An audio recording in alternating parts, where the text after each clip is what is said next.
ایک دفعہ ایسا اتفاق ہوا کہ ہمیں ایک سائل ملا۔ یہ ان دنوں کی بات ہے جب ڈپریشن سے ہماری نئی نئی آشنائی ہو رہی تھی۔ ہم ایک اداس شام ایک باغ میں تنہا غور کر رہے تھے۔ سورج ڈوب چکا تھا اور ڈوبنے والا اپنے بعد فضا میں ایک گہری سرخی چھوڑ چکا تھا۔ اتنے میں ایک سائل میری طرف آتا ہوا دکھائی دیا۔ میں اسے دیکھے بغیر ہی اسے ناپسند کرنے لگا۔ وہ اس بات سے بے نیاز کہ میں اس کی طرف متوجہ نہ تھا۔ بولا، آنے والے کی طرف توجہ تو کرنی چاہیے۔ میں نے اس کی طرف دیکھا اور کچھ سمجھے بغیر پوچھا، آپ کیا چاہتے ہو؟ وہ بولا، ہمارا تو وہی سوال ہے پرانا، کچھ مدد کرو۔ میں اس کی شخصیت اور اس کے انداز گفتگو کے اثر میں آتا چلا گیا۔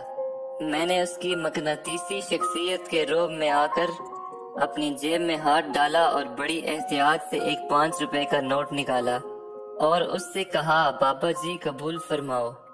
بابا مسکرایا اور بولا، بیٹا اسے تو میں قبول کرتا ہوں، لیکن میری بات غور سے سنو۔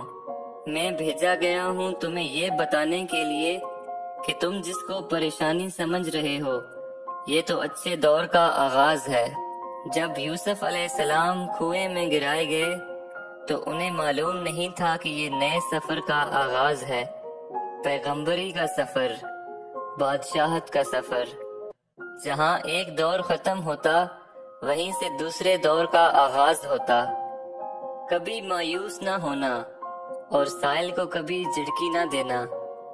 سائل محسن بھی ہوتا ہے اور معلم بھی۔ واصف صاحب لکھتے ہیں کہ بابا بولتا رہا اور لفظوں کے چراغ من میں اجالا پیدا کر رہے تھے۔ میرے بارے میں کچھ باتیں ایسی فرما رہے تھے جو صرف میں ہی جانتا تھا۔ میں چاہتا تھا کہ وہ یوں ہی بولتے چلے جائیں، لیکن وہ اچانک چپ ہو گئے۔ میں نے کہا، مزید ارشاد؟ بولے، نہیں۔ میں نے کہا، کیوں؟ بولے، جس طرح تیری جیب میں پڑے ہوئے 200 روپے میں سے میرے لیے صرف 5 روپے تھے، اسی طرح میرے علم میں سے تمہارا اتنا ہی حصہ تھا۔ میں نے کہا، آپ سے پھر کب ملاقات ہوگی؟ بولے، ہوگی، ضرور ہوگی۔ ہاں، تم اپنا پتہ تو بتاؤ، ہم تو سیلانی لوگ ہیں۔ بابے نے جیب سے ایک سنہری رنگ والا پوسٹ کارڈ سائز کا کارڈ نکالا۔ میں نے اپنا پتہ لکھ دیا اور دستخط کر دیے۔ روشنی ختم ہو چکی تھی۔ بابے نے کہا، اچھا بیٹا، اب میرے پیچھے نہ آنا، میں جا رہا ہوں۔ بابا ایک طرف کو ہو لیا، لیکن میں اس کے پیچھے چل پڑا، مگر کہاں تک؟ بابا غائب ہو چکا تھا۔ ڈپریشن ختم ہو چکا تھا، نئے عنوان ظاہر ہو رہے تھے۔ بابا فقیر سرشار کر گیا۔ بات ختم ہو گئی، لیکن بات ختم نہیں ہوئی۔ سکوت ڈھاکہ پر بھی پھر ڈپریشن کا شکار ہوا۔ ایک شام نماز مغرب کے بعد مسجد سے نکلے۔ گہری شام ہو چکی تھی۔ میں نے دیکھا کہ میرے آگے آگے ایک بزرگ صورت انسان چل رہے تھے، لمبے بال، ننگے پاؤں، ہاتھ میں تسبیح۔ میں ان کے پیچھے ہو لیا۔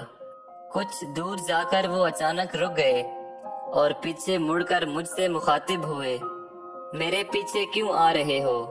میں نے پہلے بھی کہا تھا میرے پیچھے نہ آنا، تم باز نہیں آتے۔ اچھا بولو، کیا تکلیف ہے؟ میں نے کہا، کچھ نصیحت ہی۔ بولے، سائل کو جھڑکی نہ دیا کرو، ہم لوگ محسن ہیں اور معلم ہیں، ڈپریشن کی ضرورت نہیں، تم ہم سے زیادہ فکر مند ہو، سب ٹھیک ہو جائے گا۔ اتنے میں بابے نے جیب سے ایک کارڈ نکالا اور کہا، مجھے اس پتے پر پہنچا دو۔ میں نے کارڈ دیکھا، میرے ہی نام کا پتہ میرے ہی ہاتھ سے لکھا ہوا تھا۔